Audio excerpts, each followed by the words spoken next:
حضرت ابو امامہ رضی اللہ تعالی عنہ روایت کرتے ہیں کہ رسول اللہ صلی اللہ علیہ وسلم نے فرمایا، علیکم بقیام اللیل فإنہ دأب الصالحین قبلکم وہو قربۃ لکم الی ربکم ومغفرۃ للسیئات ومنہاۃ عن الإثم۔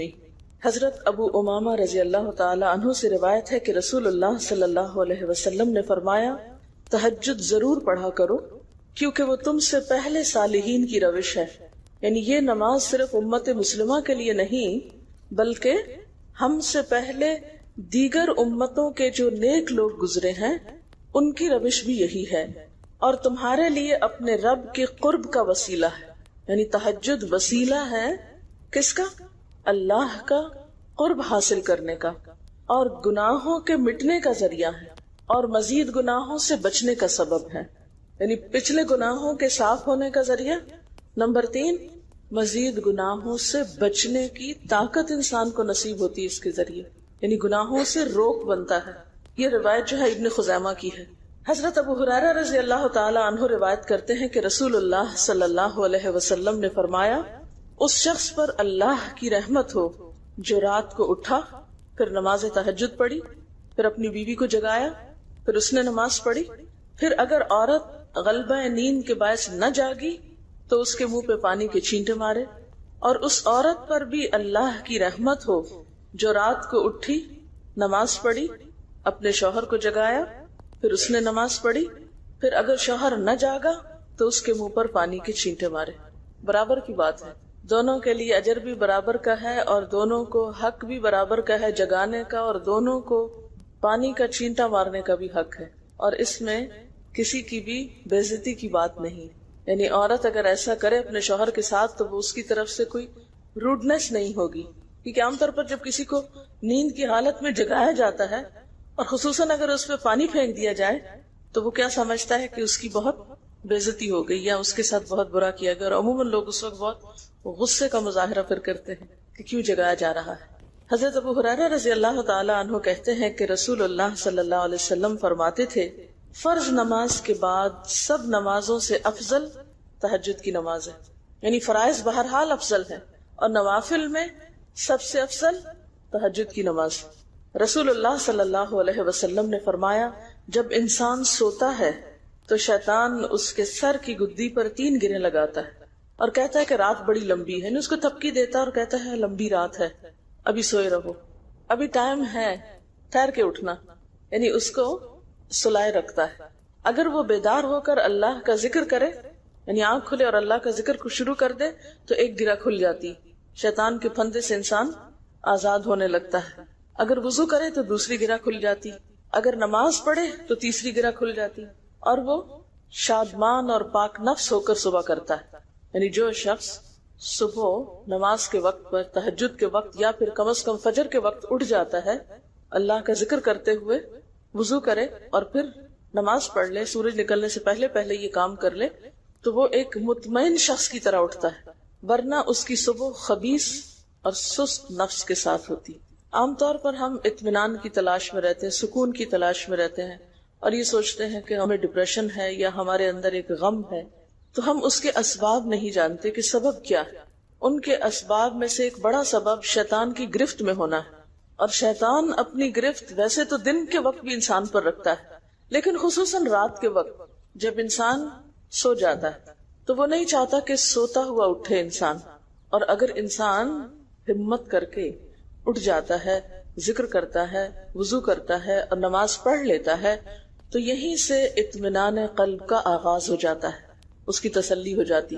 رسول اللہ صلی اللہ علیہ وسلم نے فرمایا، اللہ تعالیٰ ہر رات آسمان دنیا پر نزول فرماتے ہیں، یعنی زمین سے سب سے قریبی آسمان پر۔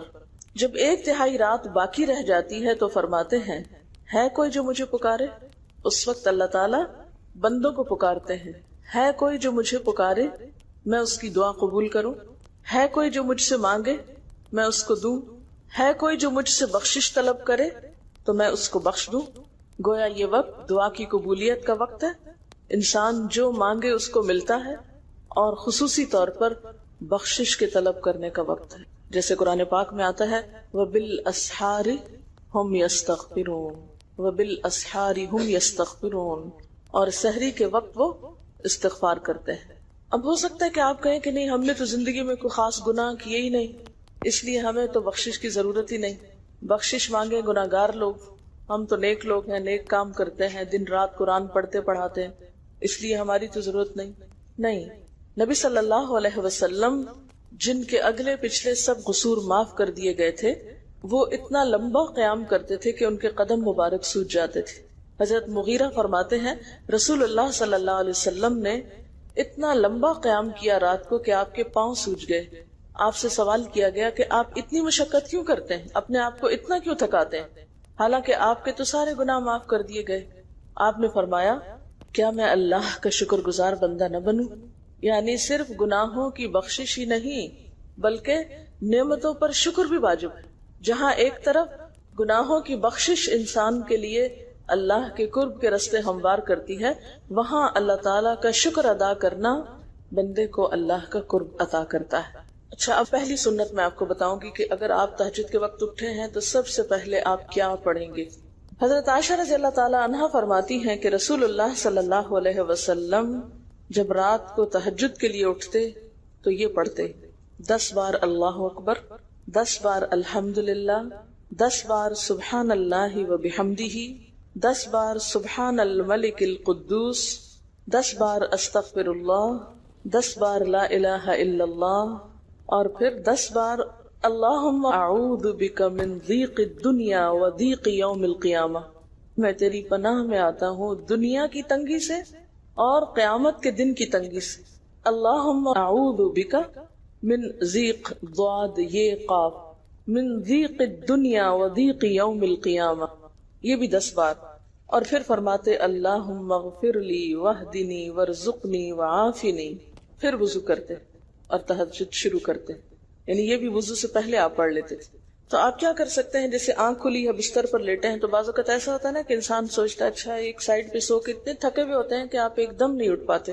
حالانکہ آپ صلی اللہ علیہ وسلم کے نیند سے بیدار ہونے کا طریقہ کیا تھا کہ جب آپ اٹھتے تھے تو یکدم اٹھتے تھے، سستی کے مارے نہیں کہ کبھی ایک طرف لیٹ گئے پھر دوسری طرف سو گئے پھر دائیں طرف پھر بائیں طرف، نہیں، جب جاگنے کا وقت ہوتا تھا تو آپ فوراً اٹھ جاتے تھے۔ لیکن بسا اوقات ایسا ہوتا ہے کہ انسان تھکا ہوا ہوتا ہے، سائڈ بدل کے دوسری طرف کو ذرا لیٹتا ہے، تو یہ لیٹے لیٹے بھی آپ اذکار پڑھ سکتے ہیں، ٹھیک ہے؟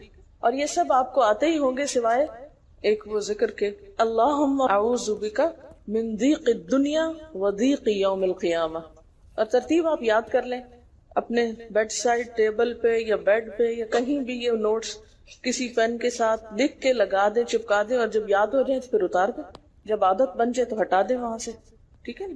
جتنے دن عادت نہیں بنتی اتنے دن اپنے یادداشت کے لیے رکھ لیں۔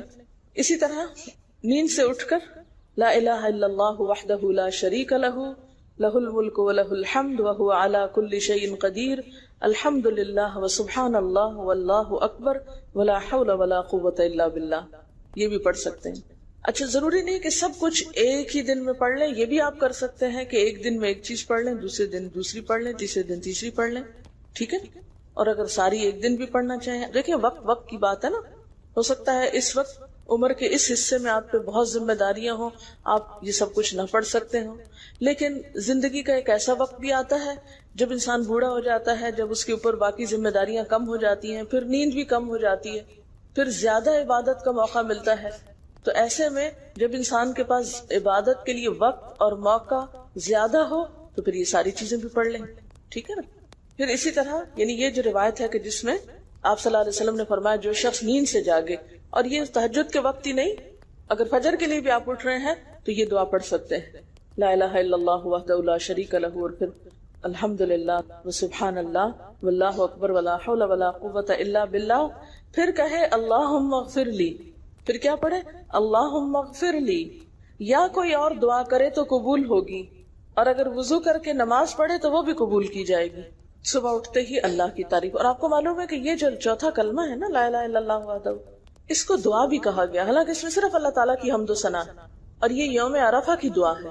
حدیث میں آتا ہے کہ مجھے اور مجھ سے پہلے انبیاء کو اس دن کی جو بہترین دعا سکھائی گئی یعنی یوم عرفہ کی دعا، لا الہ الا اللہ وحدہ لا شریک لہ، حالانکہ اس میں مانگنے کی تو کوئی چیز ہی نہیں، صرف اللہ کی حمد و ثنا ہے. جیسے حضرت ایوب علیہ السلام نے کہا تھا انی مسنی الضر وانت ارحم الراحمین، مانگا کچھ نہیں، انت ارحم الراحمین، انت ارحم الراحمین. اللہ تعالیٰ کی تعریف کر کے اللہ تعالیٰ کے نام کے ساتھ اس کو اگر انسان پکار لیتا ہے تو یہ بھی اس کے لیے بہت کافی. ایک اور روایت میں آتا ہے رسول اللہ صلی اللہ علیہ وسلم جب تہجد کے لیے اٹھتے، یعنی آپ ایک مرتبہ اٹھے، یعنی جو صحابی روایت کرتے ہیں، تو آپ نے بیٹھنے کے بعد آسمان کی طرف نظر کر کے سورۃ آل عمران کی آخری 11 آیات 190 سے لے کر 200 تک 11 آیتیں یہ پڑھی. ان فی خلق السماوات سے لے کر بالکل آخر تک. یعنی ضروری نہیں کہ کھڑے ہو کر آپ آسمان کی طرف دیکھیں، آپ اٹھے ہیں، چارپائی پہ بیٹھے ہوئے ہیں، ابھی وضو کے لیے نہیں گئے، بیٹھ کے آسمان کی طرف دیکھ کے پڑھ کے پھر اٹھ سکتے ہیں. اب اس میں آپ دیکھیں نا کہ انسانی نفس کی بھی ایک رعایت ہو جاتی ہے. لیٹے لیٹے آپ نے ایک ذکر پڑھ لیا، بیٹھ کے آپ نے دوسرا پڑھ لیا، پھر آپ وضو کو چلے گئے، تو اس میں وہ جو ایک طبیعت کی کسل مندی ہوتی ہے وہ بھی ساتھ ساتھ اللہ کے ذکر سے دور ہوتی جاتی ہے، اور ایک سٹیپ کے بعد دوسرا سٹیپ لینا بھی آسان ہو جاتا ہے. اچھا، اس میں آپ دیکھیں حکمت کیا ہے کہ آپ صلی اللہ علیہ وسلم نے کیا فرمایا کہ آسمان کی طرف دیکھ کے پڑھا جائے تاکہ اچھی طرح آنکھیں کھل جائیں. تو زبانی یاد کرنے کا مطلب یہ نہیں کہ آپ آنکھیں بند کر کے سوئے سوئے پڑھیں، کیونکہ بعض اوقات ایسا ہوتا ہے نا آنکھ کھلتی ہے ذکر شروع کرتے ہیں اور پھر پتہ ہی نہیں چلتا اور ذکر آدھے میں رہ جاتا ہے اور سو چکے ہوتے ہیں. اور پھر اگر آپ کو زبانی یاد نہیں ہوگی نا، دیکھ کے پڑھیں گے تو وہ الماری کی طرف ہی دیکھتے رہیں گے، آسمان کی طرف نہیں دیکھ سکیں گے، تو پھر سنت پوری نہیں ہو سکے گی.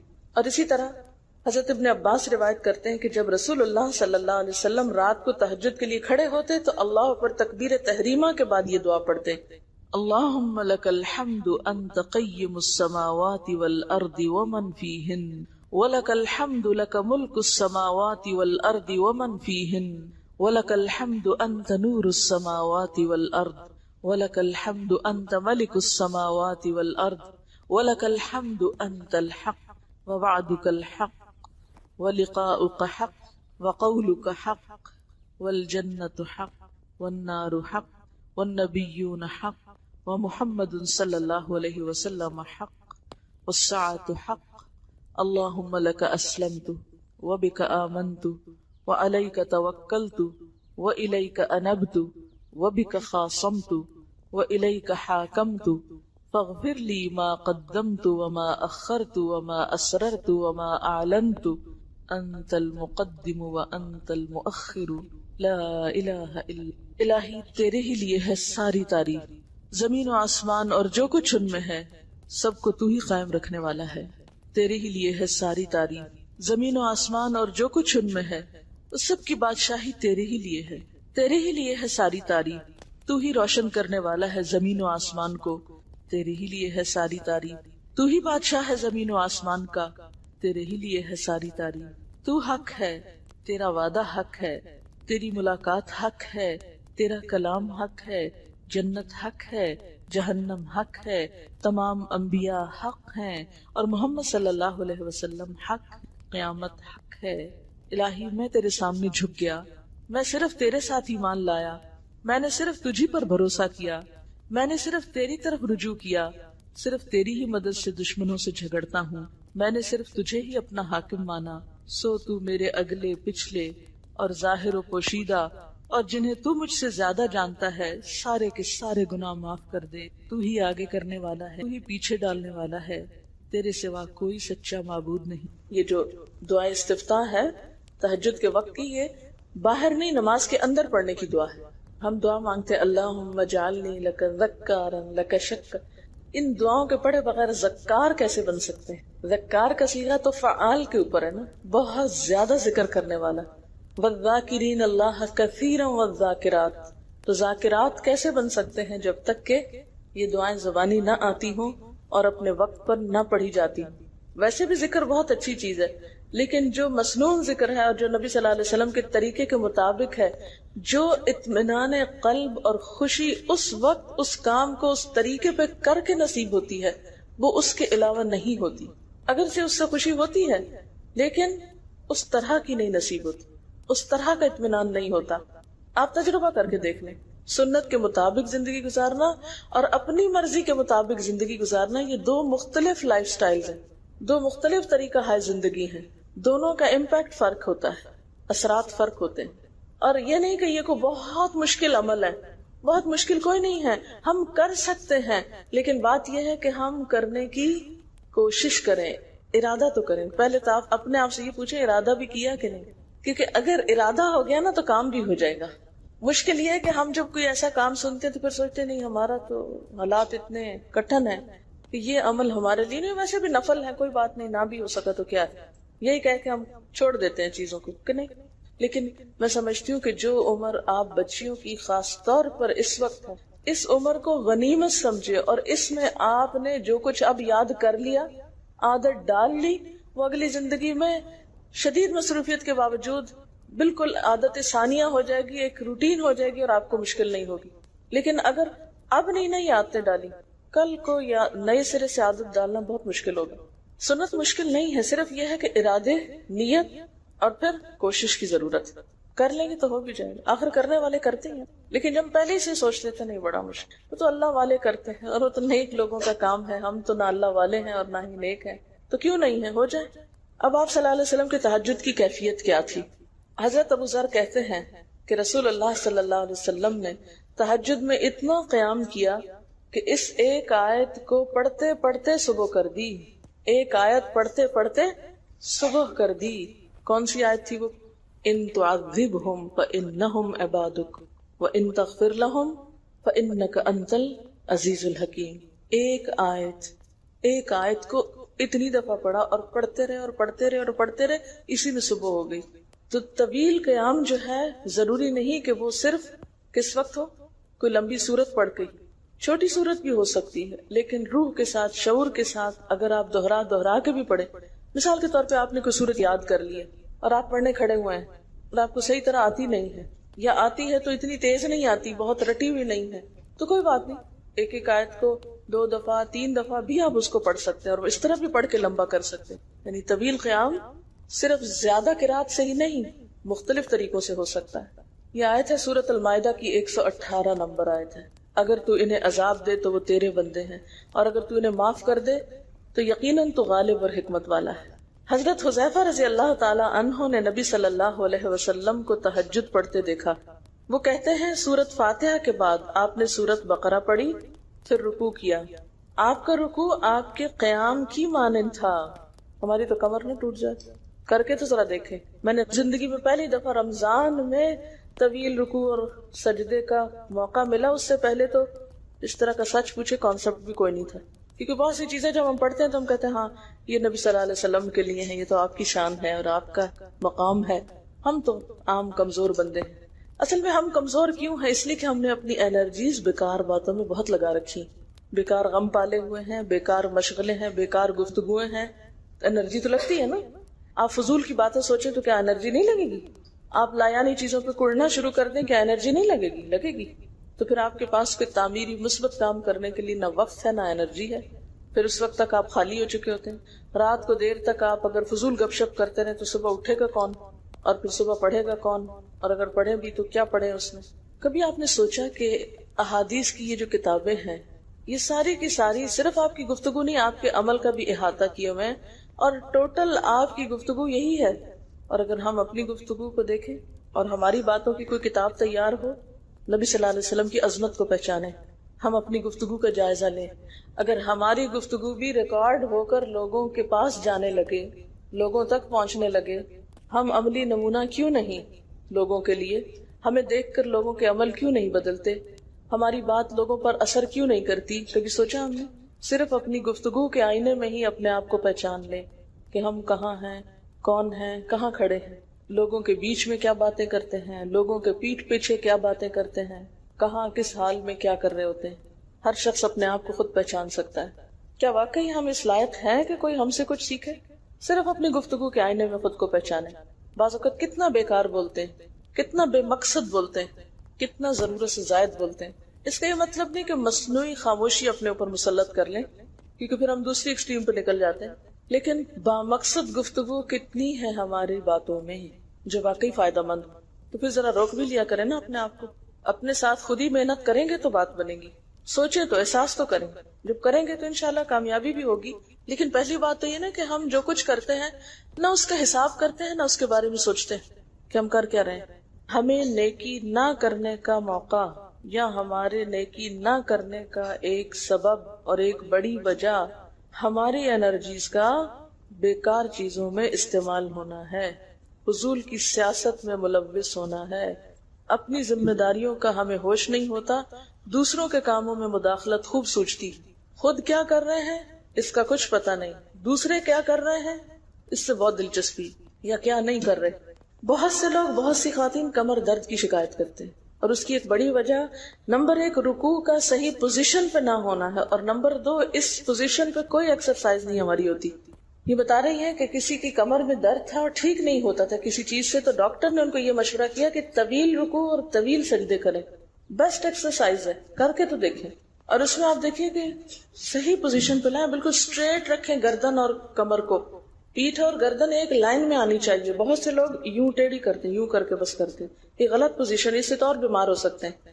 کئی لوگ سر پھینک دیتے ہیں نیچے کو، یہ بھی غلط پوزیشن ہے، اس سے بھی کام خراب ہوتا ہے۔ اگر آپ صحیح پوزیشن پہ رکوع لمبا کریں تو یقینی طور پہ کمر درد کا علاج ہے۔ پٹھے مضبوط ہوتے ہیں نا کمر کے، آپ اس کو روک کے رکھے ہوتے ہیں ایک سیدھی لائن میں۔ 2 فیٹ کے درمیان کا فاصلہ بھی بہت معتدل رکھے، نہ تو بہت قریب رکھے اور نہ بہت کھلا رکھے، بالکل معتدل، جس میں آپ آرام سے سکون سے کھڑے ہو سکیں اور آپ کا بیلنس قائم رہے۔ بیلنس کو قائم کرنا بے حد ضروری، ٹھیک ہے۔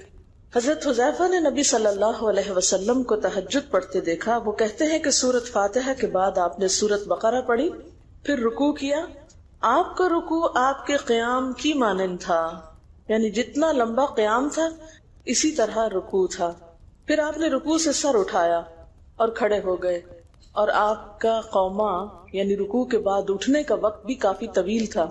ہم تو بعض اوقات اٹھ کے کھڑے نہیں ہوتے کہ نیچے چلے جاتے ہیں، تو وہ بھی طویل تھا۔ صرف 2 رکعتیں بھی آپ ایسی پڑھ لیں نا کافی، اگر عام دنوں میں نہ پڑھی جائے تو ویکینڈ پہ پڑھ لیں۔ ہمارا تو ویکینڈ پہ لمبا سونے کا پروگرام ہوتا ہے نا، تو چلے دوبارہ سو جائیں، لیکن ہفتے میں 1 دفعہ کر لیں، اگر روز نہیں بھی کر سکتے 2 دفعہ کر لیں، ٹوائس اے ویک کر لیں۔ پھر آپ کا سجدہ آپ کے قومے کی مانند تھا، یعنی جتنا آپ کھڑے ہوئے تھے اتنا آپ پھر سجدہ کیا۔ آپ دونوں سجدوں کے درمیان اپنے سجدے کی مانند بیٹھے تھے، یعنی 2 سجدوں کے بیچ میں بھی آپ اتنی دیر بیٹھے جتنی دیر آپ نے سجدہ کیا تھا۔ بس آپ نے 4 رکعتوں میں سورۃ بقرہ، آل عمران، نساء اور المائدہ پڑھی۔ ہمیں اگر خود نہیں بھی آتی اور کوئی پڑھانے والا اتنی لمبی 1 دفعہ بھی تراویح کوئی پڑھا دے یا کوئی نفل پڑھا دے تو ہم دوسری دفعہ اس کے پاس نفل، تقریباً 7.25 پارے بنتے ہیں، جس کو ایک منزل کہا جاتا ہے۔ ایک دن کے تہجد میں آپ نے اتنا پڑھا، اور یہ تو قرآن کی قرات تھی، لیکن بیچ کے وقفوں میں تسبیحات اور اللہ کی تعریف اور حمد و ثنا اور ذکر، یہ آپ پر بس تھا۔ یہ وہی کر سکتا ہے جس کو واقعی اللہ سے حقیقی محبت ہو، صرف دعوے کی حد تک نہیں۔ میں کہتی ہوں چلے روزانہ نہ صحیح، ہفتے میں 1 بار، ہفتے میں نہیں، مہینے میں 1 بار، مہینے میں نہیں تو سال میں، رمضان میں، کسی موقع پر کچھ تو اللہ سے تعلق آئے، کچھ تو قرب پائیں۔ ہر شخص کے بس میں نہیں کہ ہر روز ایسی عبادت کرے، کیونکہ اللہ کے رسول صلی اللہ علیہ وسلم کا بہرحال مقام کچھ اور تھا، لیکن کچھ شوق، کچھ حسرت، کچھ تو دل میں ہونا ہی چاہیے، کوئی نیت، کوئی ارادہ، کوئی عزم، اور پھر اس کے لیے کوشش۔ تو وقت بچے گا کچھ آپ کے پاس فالتو باتوں کے لیے، فضول چیزوں کے لیے، کچھ سوچنے کے لیے، ٹینشن کے لیے بچے گا کچھ؟ سب کچھ بھاگ جائے گا، کچھ بھی نہیں بچے گا، کیونکہ ان عبادی لیس لک علیہم سلطان، میرے بندے ان پہ اے شیطان تیرا کوئی زور نہیں چلتا، بس چلتا ہی نہیں ان پہ تیرا، سارا زور ہی ان پہ چلتا ہے جو فالتو ہوتے ہیں۔ فالتو ذہن جو ہوتا ہے وہ شیطان کا گھر ہوتا ہے۔ حضرت حذیفہ بیان کرتے ہیں کہ میں ایک رات آپ صلی اللہ علیہ وسلم کے ساتھ نفلی نماز میں شریک ہو گیا، آپ نے سورۃ بقرہ شروع کر دی، میں نے سوچا کہ آپ 100 آیات پڑھ کر رکوع میں چلے جائیں گے، مگر آپ پڑھتے گئے۔ میں نے خیال کیا کہ سورۃ بقرہ کو 2 رکعتوں میں پڑھیں گے، لیکن آپ پڑھتے رہے۔ آپ نے سورۃ بقرہ ختم کر کے سورۃ نساء شروع کر دی، پھر ختم کر کے آل عمران پڑھنی شروع کر دی، اس کو بھی ختم کر دیا۔ آپ نہایت آہستگی سے پڑھتے جاتے تھے، جب ایسی آیت تلاوت کرتے جس میں سبحان اللہ کہنے کا حکم ہوتا ہے، جیسے سبح بحمد ربی جیسے مثال کے طور پر، تو سبحان اللہ کہتے۔ اگر کچھ مانگنے کا ذکر ہوتا تو سوال کرتے، اگر پناہ مانگنے کا ذکر ہوتا تو اعوذ باللہ پڑھتے۔ اس حدیث سے یہ بھی پتہ چلتا ہے کہ سورتوں کی ترتیب ضروری نہیں، کیونکہ آپ نے پہلے النساء پڑھی پھر آل عمران پڑھی۔ یہ جو ہر وقت لوگ پیچھا کیے رکھتے ہیں نا، بعض کا تو بہت ضد کرتے ہیں کہ آپ نے پہلی رکعت میں یہ پڑھائی تھی تو دوسری میں یہ کیوں پڑھا دی. یہ تو سنت میں ملتا ہے کہ پہلی رکعت طویل ہے دوسری کے مقابلے میں، لیکن یہ لازم نہیں کہ جو پہلی میں پڑھے اس کے بعد آگے والی صورتوں میں سے پڑھے، پیچھے والی میں سے نہیں پڑھ سکتے. رسول اللہ صلی اللہ علیہ وسلم نے عبداللہ بن عمرو سے کہا، مجھے بتلایا گیا ہے کہ تم ساری رات نفل پڑھتے اور دن کو روزہ رکھتے ہو. اگر تم ایسا کرو گے تو تمہاری آنکھ کمزور اور طبیعت سست ہو جائے گی. یعنی ہر روز روزہ اور ہر رات جگراتا تمہاری جان اور تمہارے بال بچوں کا بھی تم پر حق ہے، اس لیے روزہ رکھو اور افطار بھی کرو اور رات کو قیام کرو اور سو بھی. یعنی ساری رات تہجد پڑھنا یا نفل پڑھنا پسندیدہ نہیں ہے، رات کو سونا بھی پسندیدہ ہے. ہمارے ہاں 27ویں رات کو پوری رات جاگنا لازم سمجھا جاتا ہے، تو نبی صلی اللہ علیہ وسلم سے کوئی رات بھی پوری کی پوری جاگنا ثابت نہیں. کیونکہ اگر انسان صرف جاگتا ہی جاگتا چلا جائے تو وہ آسان ہوتا ہے، ایک دفعہ سو کے پھر اٹھنا جو ہے نا وہ اصل میں نفس کا امتحان ہوتا ہے، وہ مشکل ہوتا ہے. اسی طرح نبی صلی اللہ علیہ وسلم 3 دن سے کم میں قرآن مجید ختم کرنا پسند نہیں فرماتے تھے. آپ نے حضرت عبداللہ بن عمرو سے فرمایا کہ 1 ماہ میں پورا کر لو. انہوں نے عرض کی میں اس سے زیادہ تلاوت کی طاقت رکھتا ہوں، تو فرمایا 20 دن میں کر لو. ان کا میں اس سے زیادہ کی طاقت رکھتا ہوں، فرمایا 7 دن میں ختم کر لیا کرو، اس سے زیادہ کی اجازت نہیں. یعنی وہ ایک منزل کر کے. صحابہ کرام چونکہ اس زمانے میں مصحف اس طرح تھوڑی چھپے ہوئے تھے کہ کتابوں کی شکل میں ہو، جو قرآن تھا لوگوں کے سینوں میں تھا، یاد کیے ہوئے تھے، اور وہ یاد کیا ہوا کہیں صبح کے وقت الگ بیٹھ کے نہیں پڑھا کرتے تھے. وہ کہاں پڑھتے تھے؟ تہجد میں نماز کے اندر پڑھا کرتے تھے. اب یہ تو ہم لوگوں کی مشکل ہوگی نا کہ ہمیں آتا کچھ نہیں زبانی، تو پھر ہم دیکھ کے پڑھتے ہیں تو نماز میں پھر وہ مشکل ہوتا ہے تو الگ رکھ کے پھر اس کو پڑھ رہے ہوتے ہیں. ٹھیک ہے، لیکن زیادہ بہترین پڑھنا نماز کے اندر کا پڑھنا ہے، اگرچہ دیکھ کے پڑھنے کی اس میں بھی اجازت ہے. لیکن ان کی چونکہ شدید ہرس تھی حضرت عبداللہ بن عمرو کی، تو آپ نے ان کو 3 دن کی پھر اجازت دے دی تھی، اور آپ نے فرمایا کہ اس شخص کو قرآن کی کچھ سمجھ نہیں ہو سکتی جو 3 سے بھی کم دن میں قرآن پڑھے. نبی صلی اللہ علیہ وسلم نے فرمایا جو شخص رات کے نوافل میں 200 آیات تلاوت کرتا ہے وہ اطاعت گزار مخلص لوگوں میں شمار ہوتا ہے. انہ من عبادنا المخلصین، وہ آتا نا قرآن پاک میں انبیاء کی صفت میں سے. تو جو شخص رات کو نماز میں یعنی نفل میں 200 آیات تک تلاوت کرتا ہے وہ اطاعت گزار مخلص بندوں میں شمار ہوتا ہے. اور سنن دارمی میں واضح طور پر آتا ہے کہ نبی صلی اللہ علیہ وسلم ساری رات نوافل نہیں پڑھا کرتے تھے.